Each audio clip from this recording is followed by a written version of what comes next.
ஆனா சாதா வீட்டுல இருக்கவங்களுக்கு ஒரு சிறப்பான டாஸ்க் ஒண்ணு இருக்கு, பவர் ஒண்ணு இருக்கு. அதாவது லீடர் ஆகுறது. பிரிவிலேஜ்ல இருக்கவன் லீடர் ஆகணும்னு எந்த அவசியமும் கிடையாது.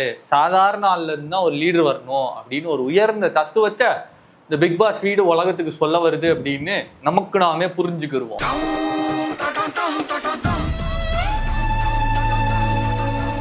அப்புறம் 2 டாஸ்க் வச்சாங்க. ஒன்னு ஒரு நாள் கூத்து டாஸ்க்கு. இந்த பிக் பாஸ் வீட்ல யார் ஒரு நாள் மட்டும் இருக்க தகுதியானவங்க அப்படின்னு சொல்லிட்டு எடுத்தாங்க. கலையரசன் ஃபர்ஸ்ட் நாமினேட் ஆனாரு. அப்புறம் ரம்யா ஜோ நாமினேட் ஆனாங்க. அப்புறம் துஷார் நாமினேட் ஆனாப்ல. அப்புறம் பிரவீன் காந்தி நாமினேட் ஆனாப்ல.